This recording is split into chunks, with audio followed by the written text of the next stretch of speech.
رب زدني علما رب زدني علما. السلام علیکم ورحمۃ اللہ وبرکاتہ.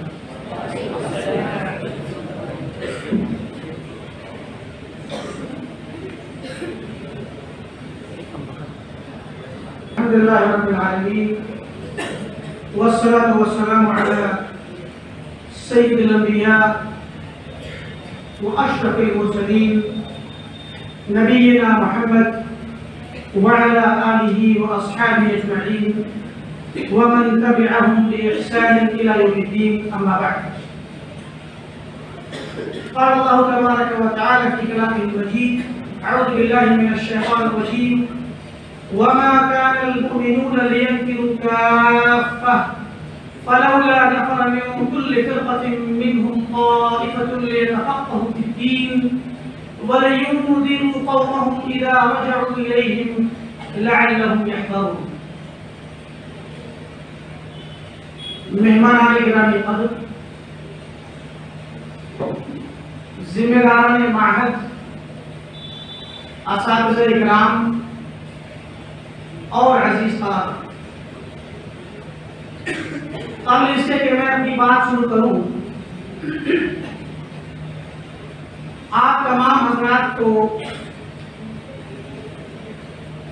Abul Kalam Azad Islamic awakening centre نئی دہلی کے صدر عمومی جناب مولانا محمد رحمانی سنابلی مدنی حفظ اللہ و اللہ کا سلام پیش کر دوں. انہوں نے آپ تمام کو سلام.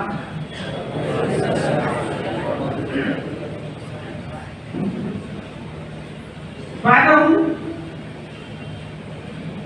آپ حضرات کے درمیان کھڑے ہونے اور گفتگو کرنے کے سلسلے میں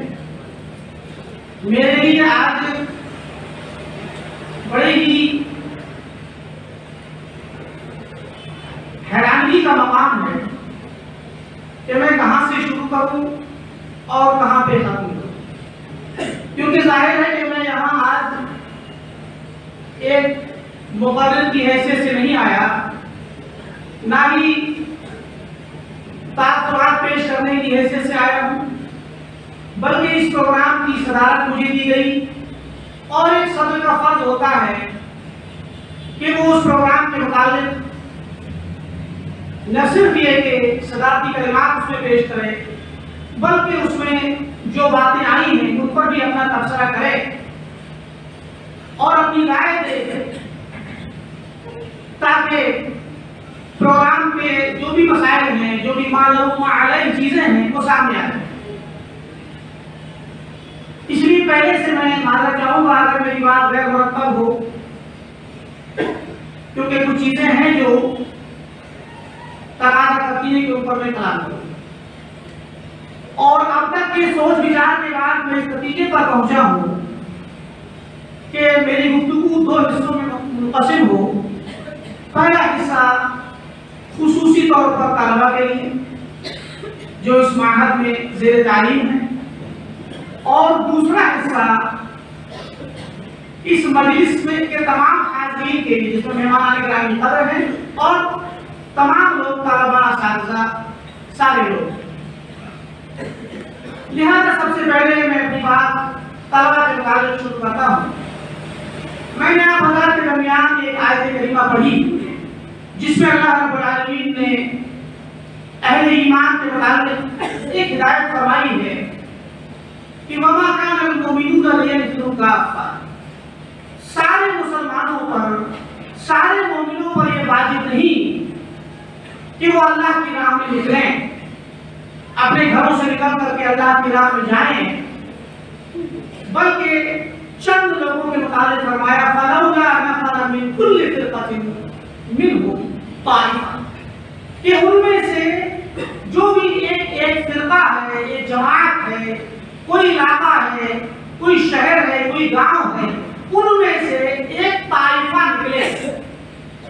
طائفہ کہتے ہیں چند لوگوں کو، ایک کو بھی طائفہ کہا جاتا ہے عربی میں، ایک ہو، دو ہو، کم سے کم ایک کو بھی طائفہ کہا جاتا ہے. تو اگر ہر علاقے سے، ہر قوم سے، ہر قبیلے سے، ہر شہر سے چند لوگ نکلیں کس لیے؟ لیتفقہوا فی الدین، کہ وہ دین کے سلسلے میں تفقہ حاصل کریں، دین کا علم حاصل کریں، وَلِيُنذِرُوا قَوْمَهُمْ إِذَا رَجَعُوا إِلَيْهِمْ، اور وہ اپنی قوم کو واپس آنے کے بعد ڈرائیں، لَعَلَّهُمْ يَحْذَرُونَ، شاید وہ لوگ، ان کی قوم کے لوگ اللہ رب العالمین کے احکامات کے مطابق ڈر اختیار کریں۔ قرآن نے جن لوگوں کو خطاب کیا، جن لوگوں کے لیے متعین کیا کہ وہ اپنے اپنے گاؤں سے، اپنے اپنے علاقوں سے، اپنے اپنے قبیلوں سے 1 2 3 کی شکل میں نکل کر کے آئیں اور آ کر کے دین کا علم حاصل کریں، وہ آپ تمام طلبہ ہیں۔ آپ نے گویا قرآن کریم کی اس آیت کے مطابق عمل کرتے ہوئے اللہ کی راہ میں سفر کرنے کا کام شروع کیا، اور جہاں اللہ نے آپ کو توفیق بخشی وہیں اللہ کی مدد اور پھر اپنی کوششوں کے نتیجے میں آج آپ اس معرض میں آ کر کے زیر تعلیم ہوئے۔ بلا شبہ یہ آپ حضرات کے لیے مبارکبادی کا مقام ہے کہ آپ نے اللہ تعالیٰ کے اس فرمان پہ عمل کیا، اور آپ جانتے ہیں حدیث میں آتا ہے مَن یُرِدِ اللَّهُ بِهِ خَیْرًا یُفَقِّهْهُ فِی الدِّین،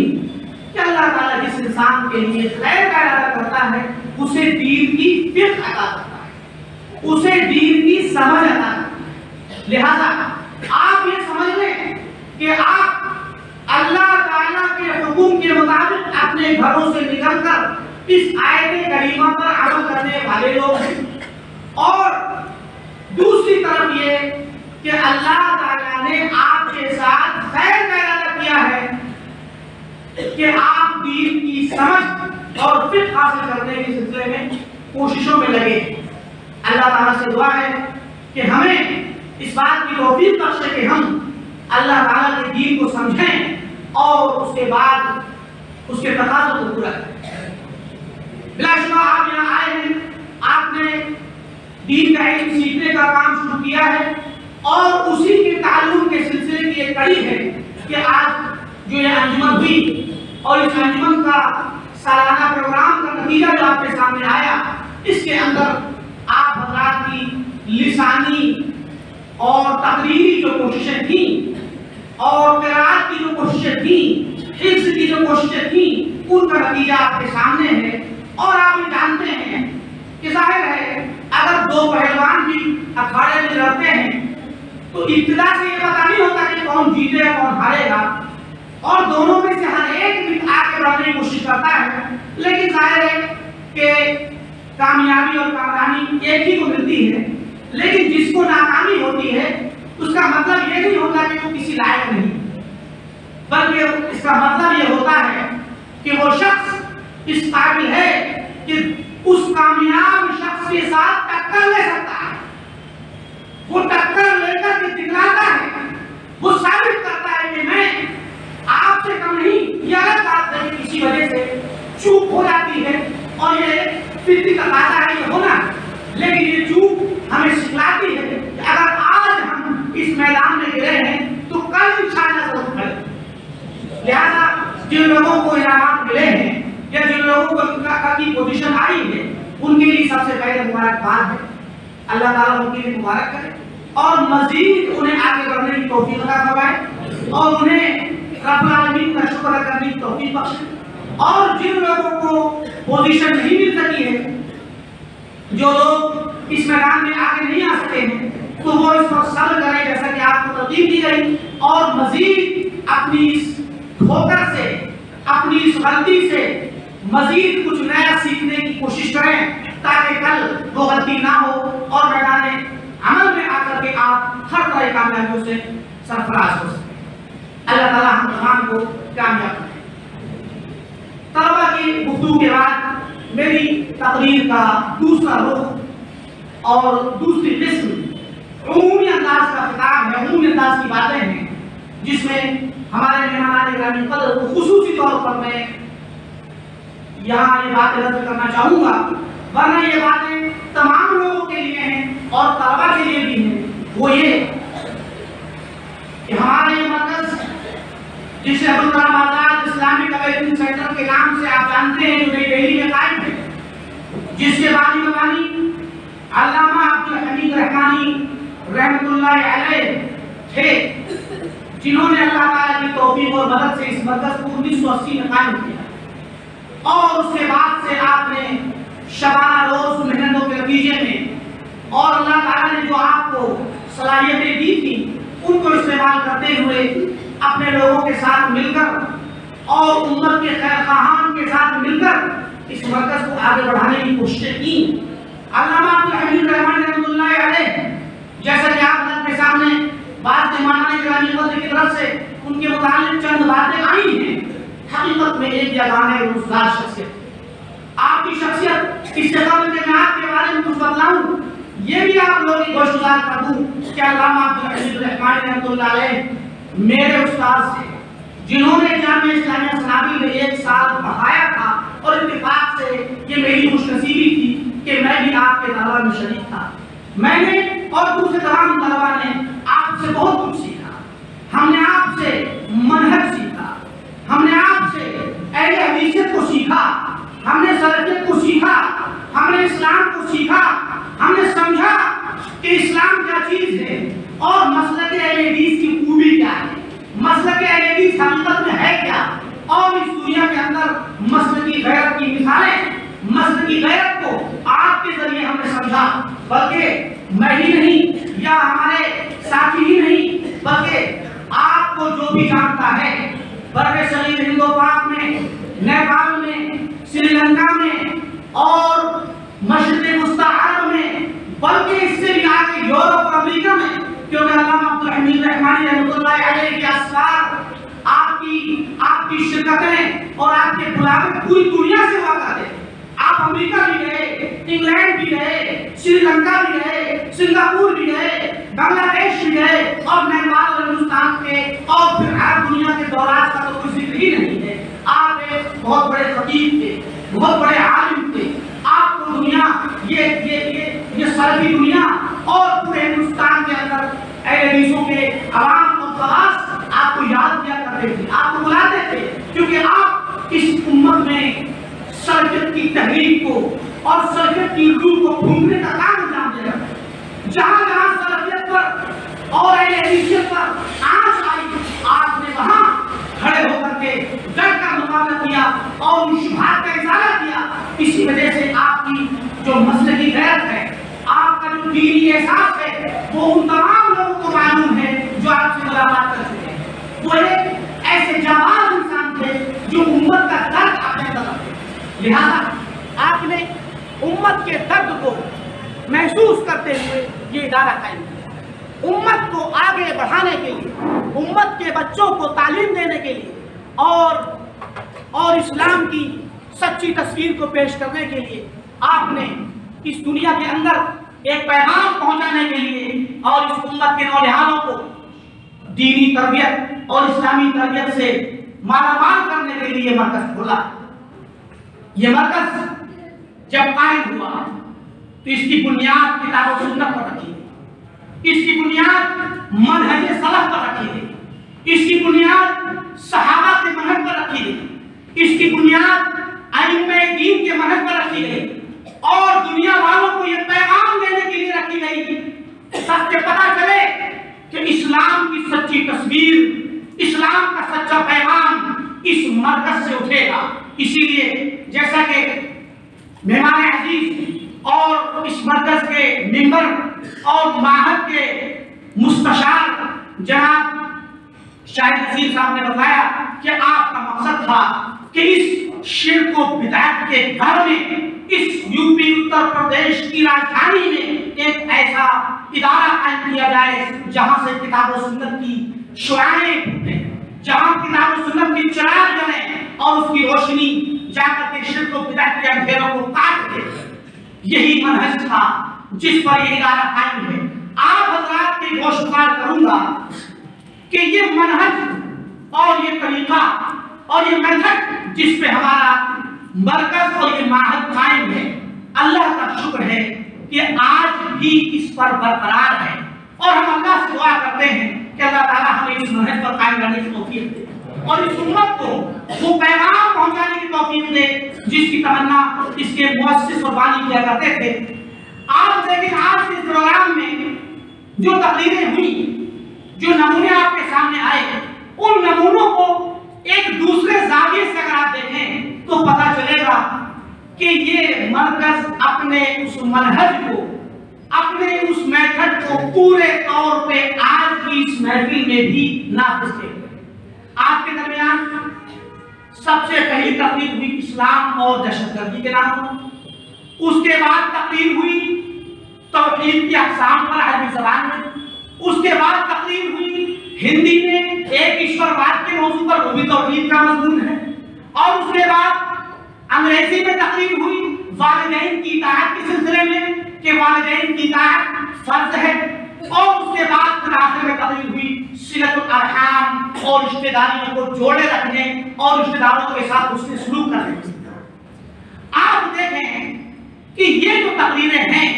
اور یہ جو موضوعات ہیں، یہ نہ صرف یہ کہ اسلام کی اہم بنیادوں اور معلومات کی عکاسی کرتے ہیں، بلکہ یہ موضوعات ہمارے منہج کی عکاسی کرتے ہیں۔ یہ بتاتے ہیں کہ اسلام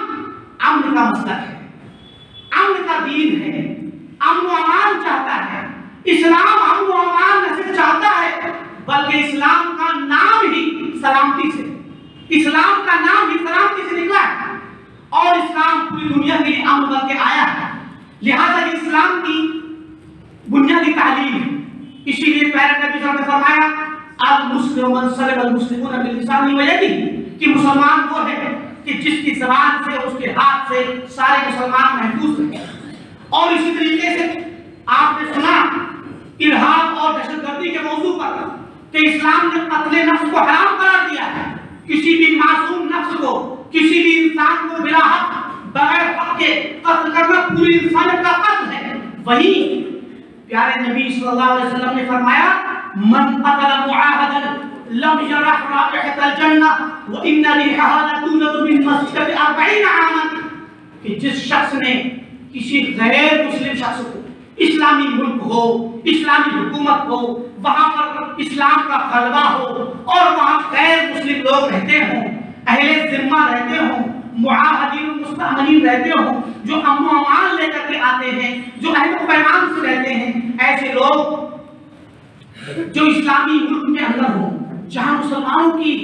اکثریت ہو، ایسی جگہ پر اگر کوئی شخص کسی غیر مسلم کو قتل کر دے تو بظاہر کوئی اس مسلمان کا کچھ نہیں کرنے والا، مسلمان اکثریت میں ہوں گے، اور غیر مسلم کو قتل کر دیا تو مسلمانوں کی اکثریت ہے، ان کا ملک ہے، ان کی عدالت ہے، ان کی پولیس ہے، ان کے حکام ہیں، ان کے عہدیداران ہیں اور ان کے عوام ہیں، کوئی کچھ نہیں کر سکتا۔ لیکن اسلام امن و سلامتی کا مذہب ہے۔ اسلام نے کبھی اجازت نہیں دیتا کہ اگر آپ اکثریت میں ہیں یا طاقت میں ہیں تو آپ دوسروں پہ ظلم کریں۔ فرمایا جس نے کسی غیر مسلم عہد و پیمان والے شخص کو قتل کیا، وہ شخص، وہ مسلمان جنت کی خوشبو نہیں پائے گا، جنت کی خوشبو سے محروم ہو جائے گا، جبکہ حال کیا ہوگا وَإِنَّ رِيحَهَا لَتُوجَدُ مِنْ أَعْمِلِ مَسَافَةِ 40 عَامًا جبکہ جنت کی خوشبو قیامت کے دن 40 سال کی مسافت سے کی دوری سے محسوس کی جا رہی ہے۔ لہذا یہ مذہب اسلام، یہ اسلام کی دعوت ہے، اور یہی اہل سنت والجماعت کا اور اہل حدیثوں کا مسلک بھی ہے۔ ہمارا مسلک، ہمارا مذہب کبھی بھی دہشت گردی کی اجازت نہیں دیتا۔ ہمارا مسلک ایک اہل حدیث شخص کبھی بھی دہشت گرد نہیں ہو سکتا، کیونکہ اگر وہ دہشت گرد ہے تو وہ اہل حدیث نہیں ہے، وہ اس مسلک کو نہیں جانتا، وہ اس مذہب کو نہیں سمجھتا، کیونکہ اہل حدیث اور سلفی منہج پورے طور پر اسلام کی تصویر ہے، پورے طور پر اسلام کی عکاسی کرتا ہے۔ لہذا ہر وہ شخص جو ہمارے ادارے کا طالب علم ہے یا ہمارے ادارے سے منسلک ہے یا ہمارے مسلک سے منسلک ہے، وہ جان لے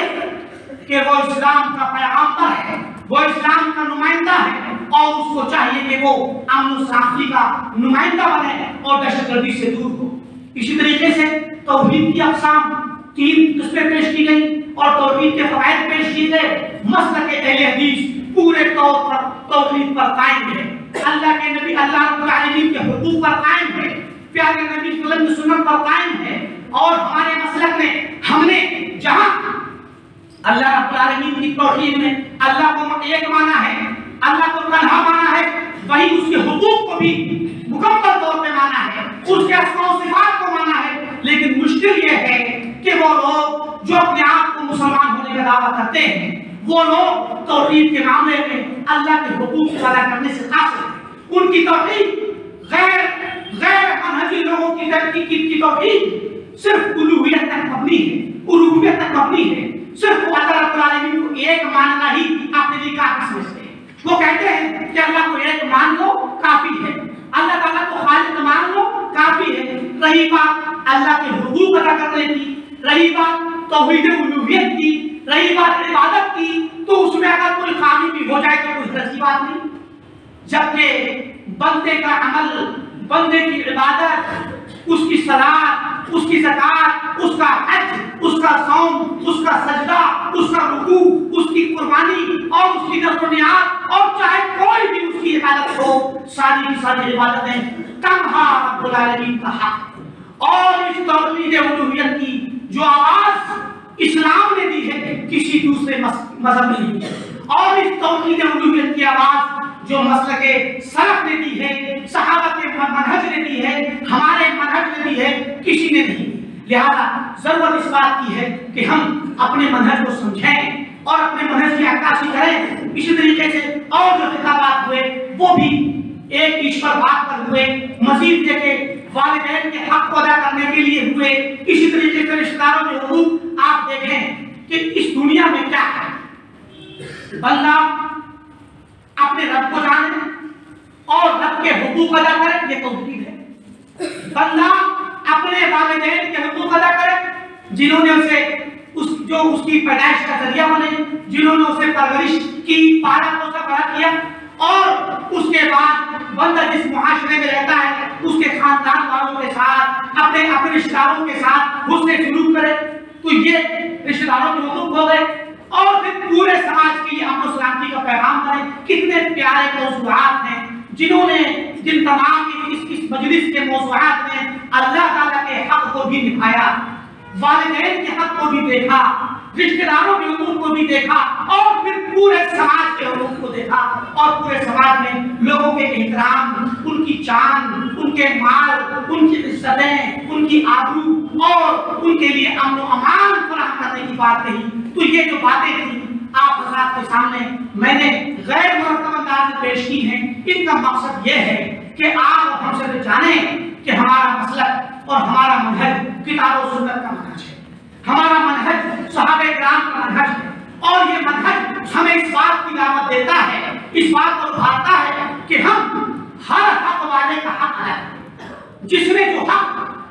کا جو حق ہے، جو اللہ کا حق ہے اس کے لیے اس کو ادا کریں، جو بندے کے حقوق ہے اس کو ادا کریں، اور سماج کے اندر امن و امان قائم کریں۔ اسی پیغام کے ساتھ میں تمام طلباء سے امید کروں گا اور تمنا کروں گا اور اس بات کی توقع رکھوں گا کہ آپ تمام طلباء کے اوپر بہت بڑی ذمہ داری ہے کہ آپ اللہ کے دین کو سیکھنے کے لیے جہاں آئے ہیں، آپ اس دین کو سیکھیں، اس منہج کو سمجھیں، اور اس منہج کو لے کر کے جائیں اس ملک میں،